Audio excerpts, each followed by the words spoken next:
90 minutes past the hour of 6 o'clock, which means it's time for Spotlight. In 105 days, Trinidad and Tobago will be celebrating Carnival. So what better way to start off the Now Morning Show than talking about the launch?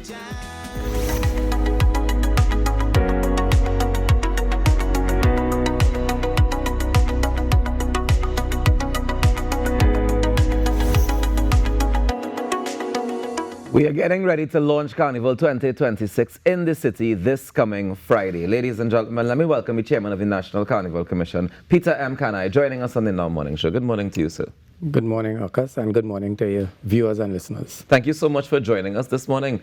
Tell me, first of all, before we get into the details about Friday, how are you enjoying the position as Chairman of the NCC? Well, it's an interesting position. It's a lot of hard work. There's a lot of things that go on behind the scenes to put on Carnival. And there are a lot of people that are coming at you all the time with all the different interests in the Carnival and so on. But it is interesting. It's Carnival and the cultures I feel I've been in for many decades. So you're able to manage all those people coming at you with the different requests, because I imagine everybody wants a piece of the pie, or they want to be able to say, well, my part of Carnival is very, very important and you should focus on that. Well, yes, but my job is to pull all the pieces together and make the whole thing work. Nice. All right, so we're kicking it off this coming Friday. Tell me where the launch is happening and why is it important for us to launch this 100 days before Carnival? Well, Carnival, it's being launched on Friday the 7th. That's Friday coming here. And it's being launched in the city of Port of Spain on the Bayanara Promenade, which is a difference because usually the launch would take place in the controlled environs of the Queen's Park Savannah and the Grandstand and so on. On this occasion, we feel that we need to take the Carnival to the people. So we're taking the Carnival to the Bayanara Promenade in an all-day event. It starts at 9 in the morning and it runs until 6 in the afternoon. Okay. And it will feature all the aspects of Carnival: pan, calypso, tassa, rhythm sections, characters, traditional characters. There'll even be a kids zone and so on, all during the course of the day. And we're doing it, well, come Friday, it will be 100 days lead up to the actual proclamation of Carnival on Carnival Monday, Juve morning, and so on. Right? So we're giving Trinidad and Tobago and the world at large the opportunity to participate in Carnival, the build-up to the Carnival.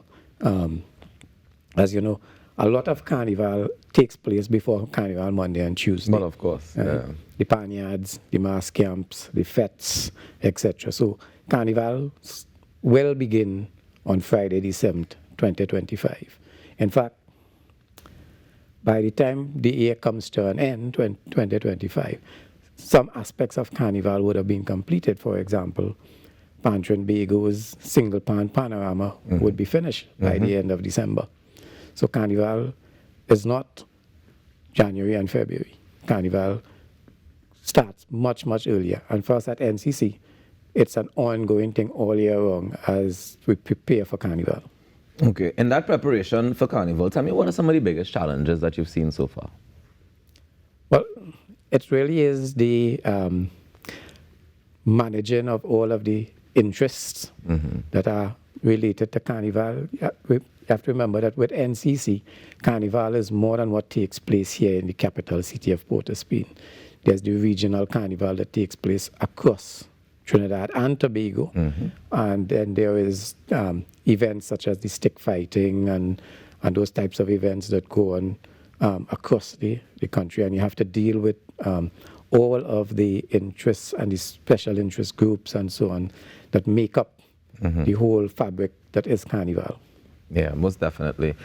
I know recently in Parliament they would have extended the SOE for another few months, and I believe it ends at January 26th around there. Should we be at all concerned that would affect our Carnival celebrations? Because you mentioned Carnival kicking off from this Friday. We have lots of activities and events, gatherings, and things of that nature leading up to then, before January. Should we be at all concerned about that? Well, I don't believe so. In fact, Carnival 2025, the last Carnival, occurred during a state of emergency. Right? And there was no challenge to the staging of Carnival. As it relates to security concerns and so on, we've already at NCC engaged the TTPS, and all the arrangements for staging a safe Carnival is being worked out. We've met with the mayor of Port of Spain and his team and so on, and we will ensure that we have a very safe Carnival. Carnival in Trinidad and Tobago has largely been safe over many years. Indeed. I want to go back to Friday. We said we're kicking off from 9 a.m. Tell me you mentioned a couple of the activities, but I mean from 9 a.m. to 6 p.m., that's a full day of things that we have planned. Yes. Tell me about some of the highlights that we can look out for.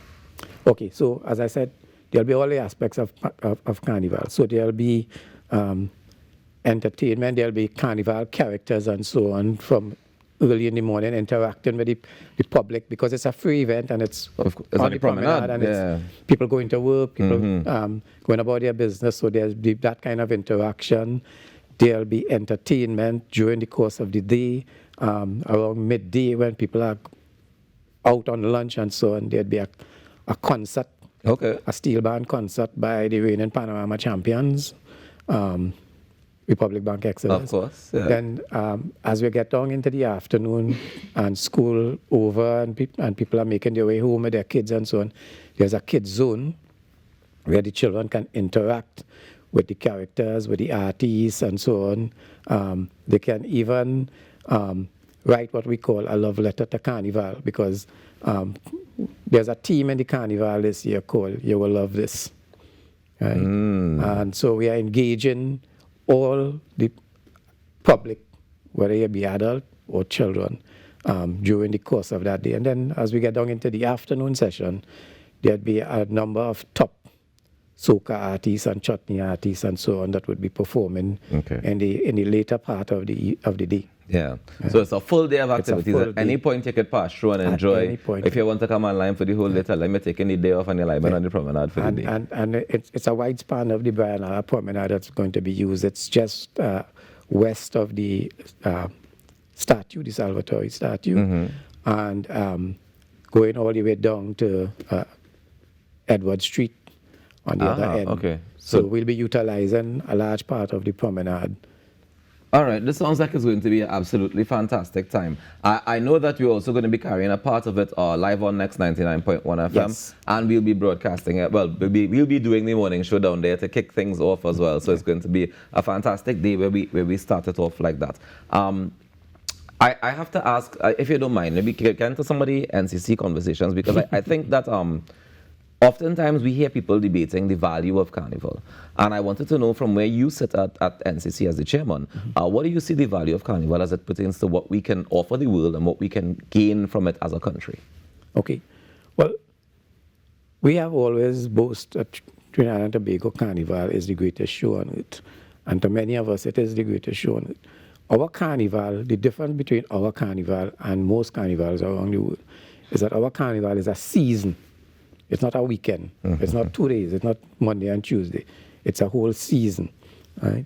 So people coming into Trinidad and those of us here enjoy Carnival as a whole season. Sometimes it can be as long as 3 months, depending on when the Carnival is. This year Carnival is February the 16th and 17th. Yes, it's fairly early. As I indicated earlier, the Carnival, the Panorama, for example, starts in December, right? And it runs all the way down. So that Carnival is a season for us, and during that season, there is a large economic benefit for the nation, right? There has been some laxity in this country about how we collect data to show, but I mean, if you try now, you will find all the hotels are booked for that Carnival 2 weeks before Carnival, right? All the businesses that benefit, the restaurants, the art shops, the fabric shops, taxis, everybody benefit, right? So that there is a real benefit to Trinidad and Tobago for Carnival. The tourism, the figures I was given for 2025 was that there were like 34,000 visitors to Trinidad over that Carnival season, right? So yes, there is a benefit, and at the NCC, with the new board in place and so on, we are looking at ways to better capture the data as it relates to Carnival. Right. We have things are in place to work out mechanism for capturing the information. We've not treated that aspect of the Carnival the way it should be, but NCC is currently looking at how we capture all that data so we can actually determine what is the real economic value of Carnival. And just to be clear, when you say to capture, you mean me collecting the data from Carnival, right? We want to find out the numbers, the dollars and cents. We want to find out how many people are involved in Carnival, that sort of thing. What has been the challenge in capturing that data so far? Because I mean, I sat in a class with people like Dr. Tull and Dr. Burke, and they mentioned that they've been trying to do these things where we capture the data, but sometimes it's difficult, and people aren't always honest. So, for example, everybody, like you mentioned, benefits from Carnival, right? So I might be able to go in the grocery and buy 2 cases of water, throw it in a tub or something, and walk down the road selling water, and I would have made a profit, but I'm not going to report that to the tax man, or I'm not going to report that to the NCC, for example. Yeah. So what are some of the challenges that you found so far in terms of the collection of the data? Well, largely I think there has not been a structured way in going about collecting the data. So you have to start collecting this data, say, for example, from the airlines and at the airport.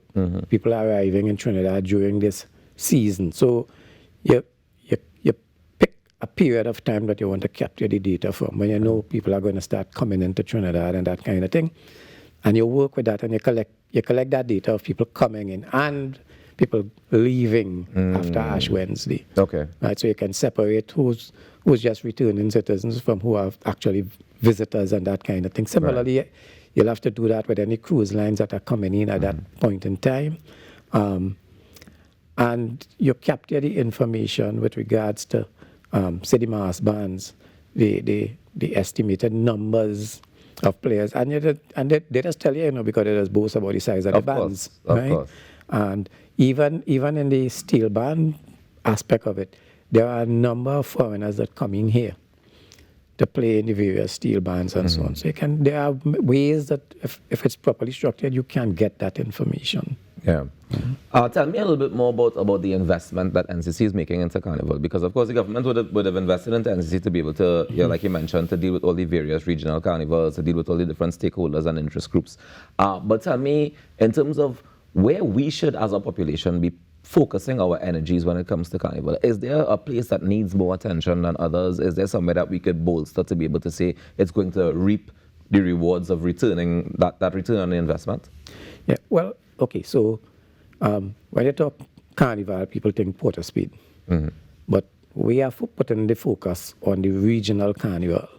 Not everybody wants to come into Port of Spain. Not everybody can come into Port of Spain. So we are putting our focus on regional Carnival across the country, to build the regional Carnival across the country. So the entire nation, those who are interested and want to participate in the Carnival, have that opportunity. And you bring that same economic benefit into communities across the country. So that is where the focus will be. Okay, right? so all you need to do is look at, say, the stick fighting that goes around the country, or the Panya judging for Panorama that goes across the country, and look at the turnout of the crowds that attend these events. That's because it's happening in their communities, right? And when you take these things into the communities, there are a lot of people that benefit. The little mom and pop shop, the vendors, etc.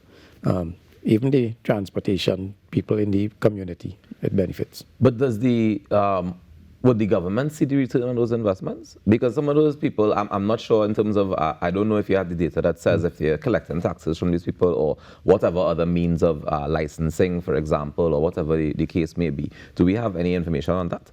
Well, as I said, as a new board, we are now looking at that. Right. It's been laxed over the time, but I'm sure there are taxes and so on that people pay. If you want to operate as a bar for the carnival season, you have to go and get a bar license, exactly. And that kind of thing. Yeah. Right? So there are ways that the government generate revenue. The businesses, the hotels, the restaurants, and so on are expected to pay their various corporation taxes and that kind of thing. All right, well, we're looking forward to it. Of course, we're getting ready for the launch of Carnival this coming Friday. It's going to be 100 days before Carnival, and NCC is taking over the promenade, well, a part of the promenade, I should say. Yeah. Activities kick off from 9 a.m. to 6 p.m. We have a mini concert happening from midday with the reigning Panorama champions, Republic Bank Exodus. We have, you mentioned, a soca artist performing as well. Yeah, soca artists. That'll be I won't later at on this in the time evening. disclose who they are. Yeah, but no, they keep are that as a surprise. Top soca artists Yeah, and keep so that part as a surprise. All right. Well, I want to say thank you very much. There are also some vendors. I heard that they're going to be there on the promenade as well. Yes, there'll be vendors. There'll be food vendors. There'll be the artisans. Okay. As you know, by the Savannah, we usually have the craft stalls and booths and so on. So there'll be some of those on the promenade on that So you day. kind of get a little taste of almost everything that you It's get to give for you a Carnival. taste of what you would normally find up at the Queen's Park Savannah during the Carnival season. You just bring it downtown. You're bringing it downtown. And it's really that we are bringing the Carnival to the people on the promenade. All right. Well, Mr. Kanhai, thank you very much for joining us this morning, and we look forward to this Friday. We'll be there on the promenade in our morning show, going live for the launch of Carnival 2026. And this morning we're chatting with the chairman of the National Carnival Commission, Mr. Peter M. Kanhai. Thank you again for joining us this morning, and enjoy the rest of your day. Thank you for having me. No problem at all. We'll take a quick break, and we come back with more in our morning show. Stick around. And we beating rum from the time we touch it down. Could be banana the air. Or what we can line with the family.